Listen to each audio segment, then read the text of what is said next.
नमस्कार। ABN news में आपका बहुत बहुत स्वागत है और मैं हूं सुरेश झा। दिल्ली के मुख्यमंत्री अरविंद केजरीवाल की कथनी और करनी में बड़ा फर्क है और वो ये है कि अरविंद केजरीवाल कहते कुछ है, करते कुछ है। उसका खामियाजा दिल्ली वालों को भुगतना पड़ता है। आपको याद होगा, दिल्ली के मुख्यमंत्री अरविंद केजरीवाल ने बड़ा ही मेगा प्रोजेक्ट लेकर आए थे। वो था मोहल्ला क्लिनिक का। उन्होंने हर इलाके में, हर नुक्कड़ में मोहल्ला क्लिनिक खोला था। मकसद था कि आम आदमी को वहीं इलाके में सुविधाएं मिल जाएगी, डॉक्टर की सुविधा मिल जाएगी, उसको अस्पताल के लिए भटकना नहीं पड़ेगा। लेकिन कोरोना के दौरान जिस तरीके से सरकारी सिस्टम की जो पोल खुली है, खासकर अस्पतालों की जो पोल खुली है, ऐसे में जो मोहल्ला क्लिनिक था उसको जो सदुपयोग जो होना था वो नहीं हो पाया। मोहल्ला क्लिनिक की हालत आज जो दिल्ली के अंदर है वो किसी से छिपी नहीं है। आज मोहल्ला क्लिनिक सिर्फ नाम के रह गए, जिस पर अरविंद केजरीवाल ने जनता का पैसा यानी करोड़ रुपए फूंक दिए थे। लेकिन आज वही मोहल्ला क्लिनिक सिर्फ नाम के रह गए। आपको याद है, कोरोना के दौरान जिस तरह से दिल्ली पुलिस कर्मियों ने जो शहादत दी थी, जो शहीद हुए थे, उन पुलिस कर्मियों को अभी तक उनका जो 1 करोड़ रुपये धनराशि थी, मुआवजा राशि थी, वो नहीं मिल पाई है। करीब 77 पुलिसकर्मी हैं। अगर वही पैसा जो मोहल्ला क्लिनिक पर लगाया गया था शायद आज पुलिसकर्मियों को मिल जाता तो शायद बात कुछ और होती।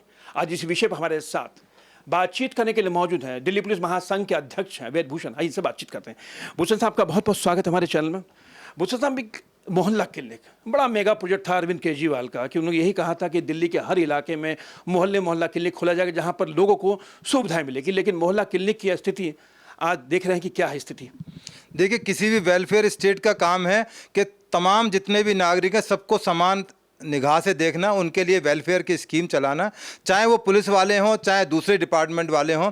परंतु जिस तरह से दिल्ली के अंदर छीछा लेदर हुई है पुलिस वालों की और कोर्ट तक हम लोगों को जाना पड़ा है, तो ये मजबूरी थी। हमें कोई शौक नहीं है कि कोर्ट में जाकर अपना टाइम खराब करें और कोर्ट में लिटिगेशन करें।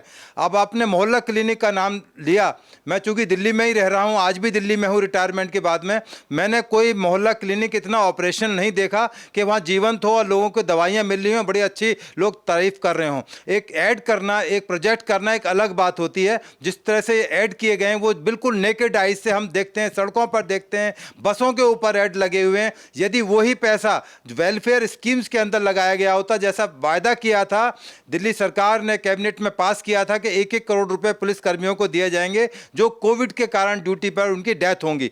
परंतु जो सबसे पहला केस था अमित राणा का, वो भी आज तक बस्ता खामोश में पड़ा हुआ है, उसमें आज तक कोई कार्रवाई नहीं की गई है। और कोर्ट ने पूछा है, 4 वीक का टाइम दिया है कि अब तक उसमें क्यों कार्रवाई नहीं हुई, तो अपना रिप्लाई जवाब दें।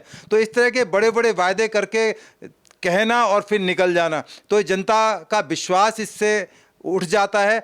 तो इस तरह के वादे ना ही किए जाएं, पब्लिक डोमेन में लाए जाएं तो ज़्यादा अच्छी बात है। उसकी बशर्ते ज़मीन पर काम किया जाए। फ्री में बांटना कोई बुरी चीज़ नहीं है, गरीब आदमी की ज़रूर मदद की जानी चाहिए, हम इससे बिल्कुल इत्फाक रखते हैं। परंतु साथ में इन चीज़ों का ध्यान रखा जाए कि कहीं उसकी वजह पर कहीं डेवलपमेंट ना रुक जाए।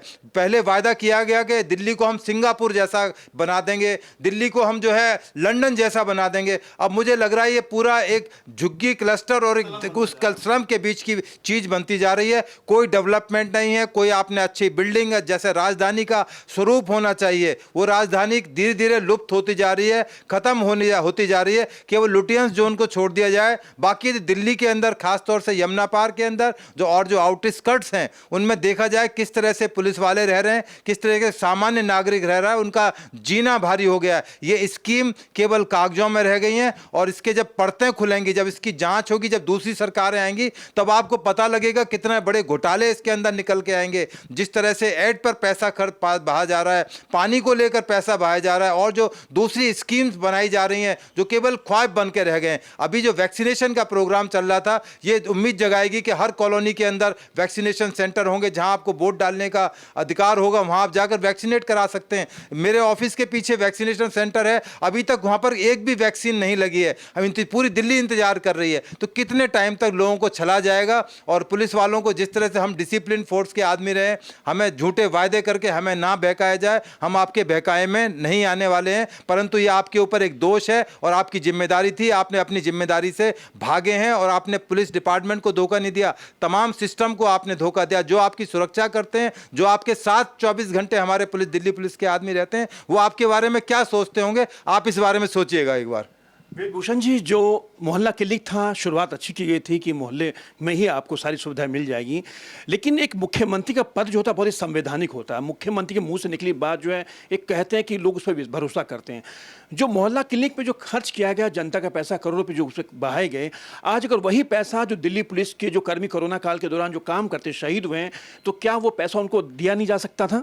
बिल्कुल दिया जा सकता था, उनको अच्छी फैसिलिटी दी जा सकती थी जहां पर वो हॉस्पिटलाइज थे, पर उस बारे में ध्यान नहीं दिया गया। अब मुझे नहीं समझ में आता कि अब दिल्ली सरकार का पुलिस के साथ 36 का आंकड़ा क्यों है। केवल उनकी एक ही शिकायत है कि पुलिस हमारे अंडर नहीं है। यदि आज पुलिस उनके अंडर में आ जाए तो मैं बिल्कुल विश्वास नहीं, मुझे पूरा यकीन है कि इस डिपार्टमेंट का भी वो बेड़ा गर्क हो जाएगा। जैसे दूसरे स्टेट के अंदर पुलिस एक कठपुतली बनकर रह जाती है, पुलिस उनकी उंगलियों पर नाचती है, एक एक एमएलए वहां का एसएचओ डीसीपी की तरह व्यवहार करता है। कम से कम ये राजधानी बची हुई है, कम से कम यहाँ कुछ लॉ एंड ऑर्डर मेंटेन है, तो इसलिए है क्योंकि इस तरह के लोगों का दबाव उनके ऊपर नहीं है। दिल्ली पुलिस पूरी तरह से यूटी के अंडर आती है, होम मिनिस्ट्री के अंदर आती है, तो इतना दबाव नहीं है। यदि इस तरह के लोगों को जो केवल ख्वाबी पुलाव बनाते हैं और दिखाते हैं, प्रोजेक्ट करते हैं, यदि पुलिस डिपार्टमेंट गलती से इनके अंडर आ जाए तो क्या हाल होगा, आप सोच से बाहर है। दिल्ली की जनता घबरा जाएगी, डर जाएगी, जो क्योंकि इनके क्रिमिनल जो इनके एमएलएज हैं उनका तो खुद क्रिमिनल रिकॉर्ड है।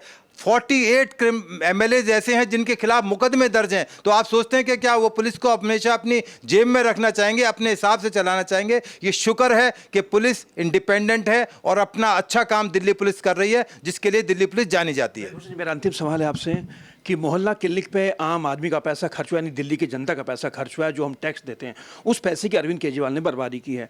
क्या आपको लगता नहीं कि इस मामले की, क्योंकि जो मोहल्ला क्लिनिक है वो आज सबके सामने आ चुका कि मोहल्ला क्लिनिक के नाम पे जो लूट मची है, क्या आप भी दिल्ली पुलिस सिस्टम में रहें, काफ़ी समय सिस्टम में रहें, क्या इस मामले की गंभीरता को देखते इसकी जांच नहीं होनी चाहिए? इसकी जांच होनी चाहिए जहां से इसकी शुरुआत हुई है, जो कॉन्ट्रैक्ट दिए गए हैं, जो कंस्ट्रक्शन कराई गई हैं, डॉक्टर्स अपॉइंटमेंट कही है, इसके लिए दिल्ली पुलिस नहीं एक सीबीआई की जांच होनी चाहिए, क्योंकि एक बहुत बड़ा स्कैंडल है। इसके अलावा बहुत सारे स्कैंडल ऐसे हैं जो पब्लिक डोमेन में धीरे धीरे आ रहे हैं, और इनकी जांच आज नहीं तो कल जरूर होगी और सत्य सबके सामने आएगा। चलिए सर, आपका बहुत बहुत धन्यवाद। ये थे दिल्ली पुलिस महासंघ के अध्यक्ष वेदभूषण, जो हमारे साथ बातचीत कर रहे थे। मोहल्ला क्लिनिक अच्छा नाम था, काम भी अच्छा था, लेकिन दिल्ली के मुख्यमंत्री अरविंद केजरीवाल ने जिस तरीके से मोहल्ला क्लिनिक की जो शुरुआत की थी और आज उसकी दुर्दशा है, वो कहीं ना कहीं एक बहुत बड़े घोटाले की ओर इशारा करती है। तो कहीं ना कहीं जांच होनी जरूरी है, और दिल्ली पुलिस के वो जवान जिन्होंने कोरोना के दौरान काम करते हुए अपनी जान गंवाई थी और उनका हक का पैसा ना देना, ये बहुत ज़्यादा खलता है। कैमरा से राहुल के साथ सुरेश झा, ABN न्यूज, दिल्ली।